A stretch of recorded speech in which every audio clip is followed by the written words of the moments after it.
صرف ٹائر لگائے گا، اسی فیکٹری کے اندر دوسرا اس کا ہینڈل فٹ کرے گا، تیسرا اس کی ٹنکی کو فٹ کرے گا، مقصد ہر ورکر کا الگ الگ کام ہوگا. اچھا، اسے دوسرے ورکر کو اس کام کا نہیں پتا ہوگا. ایک ورکر کہے بھائی میں تو ٹنکیاں فٹ کرتا ہوں، مجھے نہیں پتا کہ ہینڈل کیسے لگے گا، وہ ڈپارٹمنٹ دوسرا ہے. ٹھیک ہے جی. یہاں ہر ورکر کی اسکل کم ہو رہی ہے اور اسپیسیفک ہو رہی ہے. آپ نے دیکھا کہ ایک ورکر جو ہے اس کو پتہ ہی نہیں کہ ٹنکی کیسے فٹ ہوتی ہے، وہ صرف ہینڈل فٹ کر سکتا ہے. تو اس کی بڑی اسپیسیفک اسکل ہو گئی اور وہ کم ہو گئی. یوں اس پر کام کا برڈن بھی کم ہوگا اور وہ کام اچھا کرے گا. مگر ایک موٹر سائیکل کی دکان پر آپ جائیں تو وہاں پہ ایک ہی آدمی سب کام کر رہا ہوتا ہے. وہ ٹنکی بھی فٹ کرے گا، وہ ٹائر بھی فٹ کرے گا، وہ سب کچھ کرے گا، الیکٹریشین بھی ہوگا. وہ تو کام تو ہوگا، لیکن چانس کس چیز کا بڑھ جائے گا؟ گڑبڑ کا. گڑبڑ ہو سکتی ہے اور کام اچھا نہ ہونے کا بھی امکان رہے گا. چنانچہ ہم کہہ سکتے ہیں کہ اسپیشل ٹاسک دینے سے ایفیشنسی بڑھ جائے گی. ٹھیک ہے جی. تو وہ کہہ رہا ہے اسپیشلائزیشن یا ریشنلائزیشن ایفیشنسی کو جو ہے وہ جیسے وہ بڑھے گی تو ایفیشنسی بھی بڑھے گی، اور اسپیشلائزیشن بڑھے گی تو ایفیشنسی بڑھے گی. یعنی کہ جب بڑی فیکٹری لگتی ہے تو کاسٹ آف پروڈکٹ بھی کم ہوتی ہے اور سستی چیزیں وافر مقدار میں مارکیٹ میں آ جاتی ہیں. اس کا بڑا اہم کردار ہے آئرن کیج سے نا، کہ سستی چیزیں وافر مقدار میں مارکیٹ میں آنا شروع ہو جاتی ہیں. جب چیز اب آپ سوچیں کہ اگر پہلے جو ہے وہ آٹا جو ہے وہ ایک چکی پہ پس رہا تھا تو اس کے اندر لیبر کاسٹ زیادہ آ رہی تھی، وہی ایک بڑی فیکٹری لگ گئی، وہاں سے وہ آٹا پس کے نکل رہا ہے تو وہ ہے بھی اچھا کوالٹی وائز اور جو ہے اس میں خرچہ بھی کم آ رہا، اخراجات بھی. تو کہتا ہے آئرن کیج کیا ہے؟ آئرن کیج کہتا ہے کہ ہیڈنسٹ جو ہے وہ وداؤٹ ہارٹ، یعنی کہ پلیجر سیکرز جو ہوتے ہیں آئرن کیج کے اندر وہ وداؤٹ ہارٹ ہوتے ہیں. بس وہ مشینی ہو جاتے ہیں. پلیجر سیکرز بس نام کے رہ جاتے ہیں، ان کو کوئی دنیا سے کوئی رابطہ نہیں ہوتا، بس ایک کام کر رہے ہوتے ہیں. اسپیشلسٹ وداؤٹ اسپرٹ، اور جو اسپیشلسٹ ہوتے ہیں وہ اسپرٹ ان کی کھو جاتی ہے. ان کے بس انہیں پتہ ہوتا ہے کہ ہمیں یہ کام کرنا ہے، اس کے اندر ان کو کوئی انجوائے نہیں ہو رہا ہوتا ہے. آگے چل کے اور سمجھ آ جائے گا آپ کو. میکس ویبر کہتا ہے کہ آئرن کیج زیادہ تر نت نئی چیزوں کی دستیابی نے اس پہ سے لگاوٹ ختم کر دی ہے. آئرن کیج میں ہوا کیا کہ نئی نئی چیزیں آ گئیں. مثلاً اب ایک نیا موبائل آتا ہے تو ہمیں حیرت نہیں ہوتی. ایک زمانہ تھا ایک ٹچ کا، کیا وہ بنا اینٹینے کے ہمارے سامنے ایک نوکیا کا موبائل آیا، ہم نے کہا اس کا اینٹینا کیوں نہیں ہے، تو ہمیں اس پہ بھی حیرت ہوتی تھی. آج نئے نئے فنکشنز کے ساتھ موبائلس موجود ہوتے ہیں، ہمیں کوئی حیرت نہیں ہوتی ہے. ایک سے ایک جدید گاڑیاں آ گئی، ہمیں کوئی حیرت نہیں ہوتی ہے. تو وہ کہتا ہے کہ یہ ہے وہ وداؤٹ ہارٹ جو ہے وہ آپ کا کسٹمر جو ہے اس کو کوئی انٹرسٹ نہیں ہے. اسی طرح ویبر کہتا ہے کہ بڑی فیکٹریوں نے اسکل ختم کر دی. اب کوئی بھی پوری موٹر کار بنانے والا نہیں، اس کا ہینڈل لگا سکتا ہے، اس کا رنگ کر سکتا ہے، مگر مکمل کار نہیں بنا سکتا. یہ آپ دیکھیے کہ فیکٹریوں کے لگنے کی وجہ سے اسکل کم ہوتی جا رہی ہے، اسپیسیفک ہوتی جا رہی ہے، کم ہوتی جا رہی ہے. آپ کو رنگ کا اسپیشلسٹ الگ ملے گا، جو ہے الیکٹرک کا اسپیشلسٹ الگ ملے گا، میکینیکل الگ ملے گا، انجن کے حوالے سے 100 الگ الگ اسپیشلائزیشنز ہیں.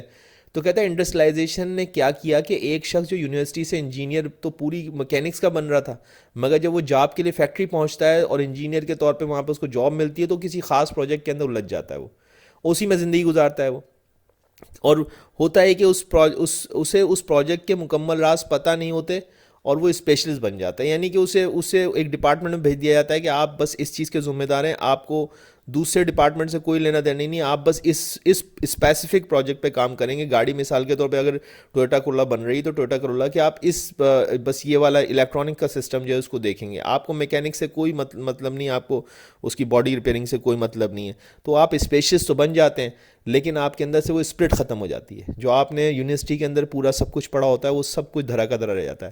صرف ایک خاص حصے پر کام کرتا ہے یا کام کر سکتا ہے. اسے کارل مارکس نے ایلینیشن کا نام دیا. دوسرا ایک اور تھنکر ہے کارل مارکس، اس نے اسی کو ایلینیشن، یعنی کہ وہ ایک اکیلا ہو جاتا ہے، ایلینیٹ ہو جاتا ہے وہ، اور وہ شخص اس جاب میں پھنس جاتا ہے.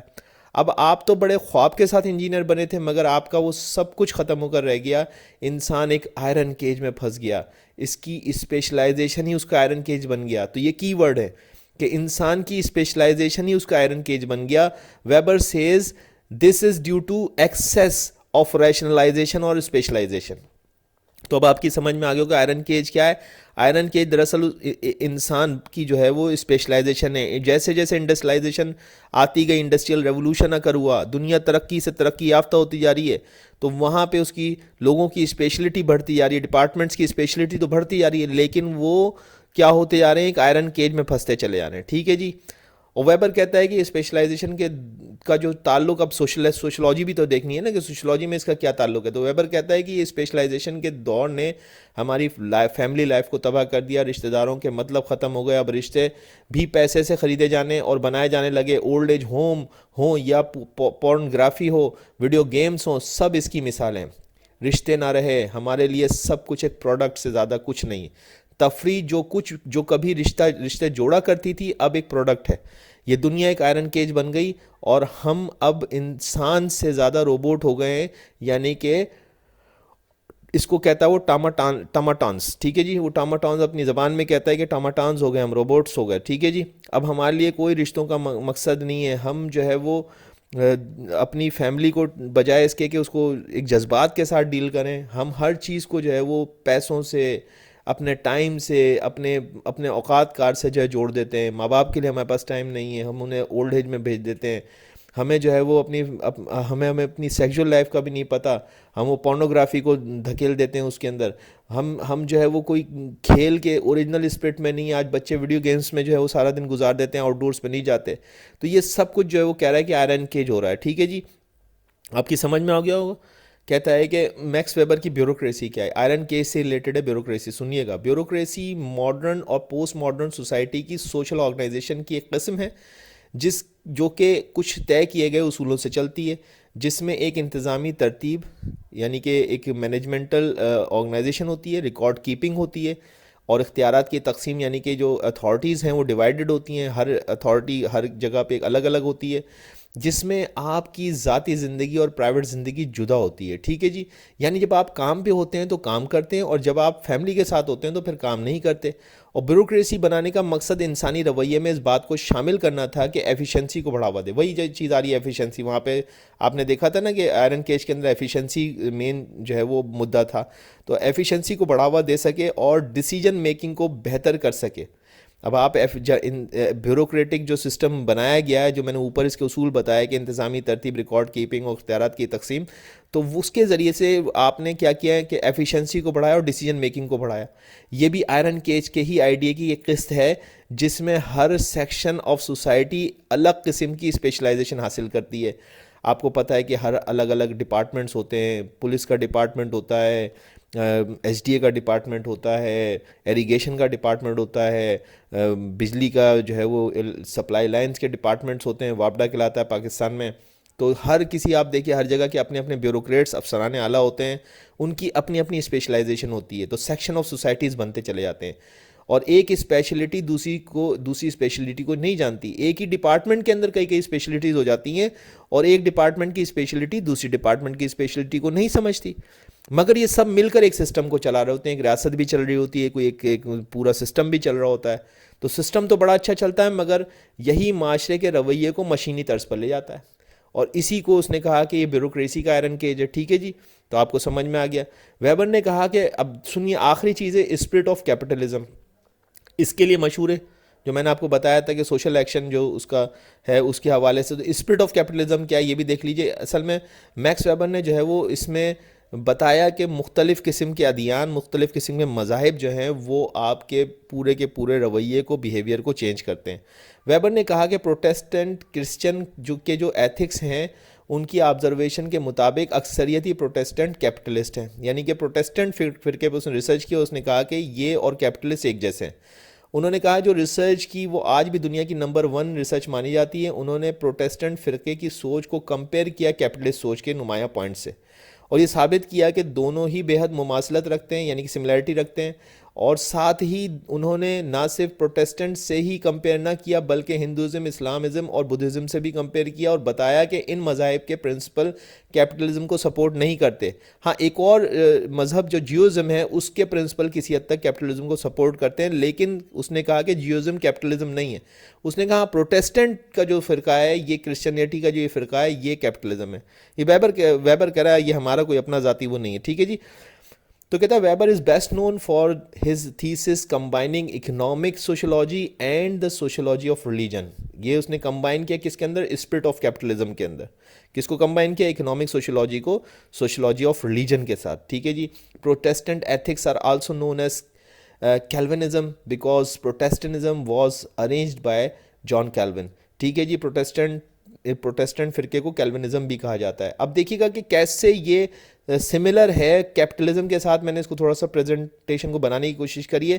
تو دیکھیے پہلا چیز آ گئی کہ God made this world for its own glory not for priest. دیکھیے کیلون نے جو پروٹیسٹنٹ کا جو فرقہ اس کے جو مین پرنسپل دیے تھے وہ اس لیے دیے تھے کہ اس زمانے کے اندر پریسٹ جو ہے وہ اپنی منمانی پہ آ گئے تھے, اور پریسٹ کی جو منمانی تھی ڈومیننسی اس کو ختم کرنے کے لیے اس نے پروٹیسٹنٹ فرقہ جو ہے وہ اس کے کچھ ترتیب دیے تھے اصول کرسچینٹی کے اندر. اس نے لوگوں کو بتایا کہ God made this world for its own glory, نہ کہ جو ہے وہ پریسٹ کے. اللہ نے جو یہ دنیا بنائی ہے یہ اس نے اپنی شان و شوکت کو قائم رکھنے کے لیے بنائی ہے, نہ کہ پریسٹ کی شان و شوکت کو قائم رکھنے کے لیے, پادری جسے کہتے ہیں. ٹھیک ہے جی. کہتا ہے منی اور اچھا دوسری طرف اب کیپٹلزم کا جو کمپیئر کریں گے اس سے اسی کا پرنسپل, تو کہتا ہے منی اور capital making is the spirit of capitalism. اور اس کیا اب جانتے ہیں کہ کیپٹلزم کی دنیا کے اندر جو خدا ہے وہ کیا پیسہ ہے. ٹھیک ہے جی.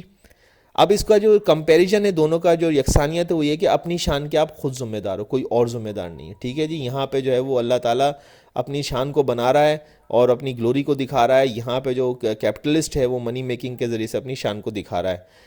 دوسرا پوائنٹ دیکھیے کہتا ہے predestination can not be change by priest, یعنی کہ ہر چیز کی ایک پری ڈیسٹینیشن ہے, طے ہوا ہے کہ ایسا ہوگا, اور یہ پریسٹ صاحب جو ہے نا دعائیں دے کے آپ کو وہ چینج نہیں کر سکتے. اپنی منزل آپ نے خود بنانی ہے, پری ڈیسٹینیشن جو ہے وہ طے ہوئی ہوئی ہے. کمپٹیشن اب یہاں دوسری طرف آپ دیکھیں گے کہ انڈیویجولزم کو اس سے کمپیئر کیا, یعنی کہ کیپٹلزم کے اندر اسی چیز کو کہا گیا ہے کمپٹیشن, لیسس فیری کہا گیا ہے یا انڈیویجولزم کہا گیا ہے, یعنی کہ جو ہے وہ آپ اپنی ایفرٹ خود کریں گے سر, آپ اپنی قسمت کو خود بنائیں گے. ٹھیک ہے جی. کوئی اور نہیں بنائے گا. تو یہی کہہ رہا ہے کہ کرو گے تو ملے گا, نہ کرو گے تو نہ ملے گا. یہ کوئی آپ دعاؤں سے نہیں, آپ گھر پہ بیٹھ جائیں گے تو نہیں ہوگا, کرو گے تو آپ کو ملے گا. یہ جو آپ کہتے ہو نا کہ پریس کر دے گا یا دعائیں کر دیں گے, ایسا نہیں ہوگا, آپ کرو گے تو یہ سملیرٹی یہاں پہ آ گئی. ٹھیک ہے جی. اگلا پوائنٹ دیکھ لیتے ہیں.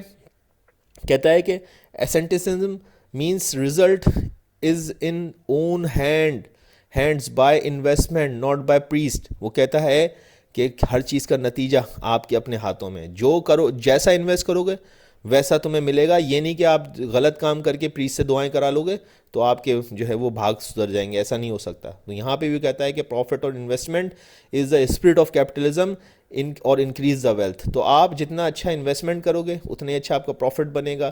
یہ اس کی جو ہے کیپٹلزم کی اسپرٹ ہے کہ اس میں جو ہے وہ انویسٹمنٹ آپ کرو گے اتنا ہی زیادہ جو ہے وہ آپ کو جو ملے گا, جتنی آپ انویسٹمنٹ کم کرو گے اتنا ہی آپ کو کم ملے گا. انویسٹمنٹ مقصد صرف ایک ہی طرح کی نہیں کہ آپ نے صرف پیسے ہی ڈالنا ہے, آپ کی انویسٹمنٹ بہت ساری طرح سے ہو سکتی ہے, اسکلس کی بھی ہو سکتی ہے, آپ کی جو ہے ہوشیاری کی بھی ہو سکتی ہے. تو کہتا ہے انویسٹمنٹ کرو گے وہی کام آئے گی. یہی پروٹیسٹنٹ کہتا ہے اور یہ کیپٹلسٹ کہتا ہے. تو آپ کی سمجھ میں آ گیا. کہتا ہے the idea of calling means nothing is holy or unholy, do what you want to do. ٹھیک ہے جی. آئیڈیا آف کالنگ کیا ہے؟ آئیڈیا آف کالنگ اس کے اندر جو ہے وہ ایک اور مین پرنسپل ہے پروٹیسٹنٹ فرقے کا, اور کہتا ہے کہ کوئی چیز ہولی نہیں ہوتی, کوئی چیز انہولی نہیں ہوتی ہے. آپ خود اپنے اس قصوروار ہو اپنے کیے دھرے کے. آپ جیسا آپ کرو گے, جیسا آپ بنو گے ویسے ہی ہوگا. کوئی سیکنڈ نہیں ہوتا, کوئی ان سیکنڈ نہیں ہوتا ہے گا. جو لیگل ہے آپ طریقے سے کرو گے تو وہ چیز جو ہے وہ معتبر ہو جائے گی, وہ چیز قبول ہو جائے گی. آپ اگر غلط کام کر کے کہو گے کہ یہ ہولی ہو گیا یا یہ, تو وہ نہیں ہوگا. دنیا کے اندر انہولی اور ہولی کوئی چیز نہیں ہوتی ہے. یہ آئیڈیا آف کالنگ ہے. ٹھیک ہے جی. کیپٹلزم کے اندر بھی سیم اسی چیز کو کہا گیا, ethics of capitalism is based upon work and time saving. تو آپ کے اندر بھی جو ہے وہ یہی وہ چیز دیکھنا چاہتا ہے کہ محنت میں عظمت ہے, ہر جائز کام کرو گے اور تو کماؤ گے. جو تمہیں آتا ہے وہ کرو, جو تمہارا دل کہتا ہے کہ تم جائز طریقے سے ہی کر سکتے ہو وہ کرو. اگر تم سمجھتے ہو کہ تمہیں گانا آتا ہے, تم گانا گاؤ, تم کماؤ. تمہیں ٹیچنگ آتی ہے, تم ٹیچنگ کرو, ٹیچنگ سے جو ہے وہ کماؤ, آگے بڑھو. کوئی ایسا نہیں ہے کہ یہ کسی کے لیے جو ہے وہ ڈیسٹینیٹڈ ہو گیا ہے کہ یہ کام صرف یہی ایک شخص کر سکتا ہے, دوسرا نہیں کر سکتا. سب کر سکتے ہیں, کوئی چیز جو ہے وہ کسی کے لیے اسپیسیفک نہیں. تو آئی ہوپ کہ آپ کو یہ اسپرٹ آف کیپٹلزم بھی سمجھ میں آ گئی ہوگی. تو اگر آپ کو یہ میرا ویڈیو پسند آ رہا ہے تو پلیز سبسکرائب اور لائک کر دیں. Thank you.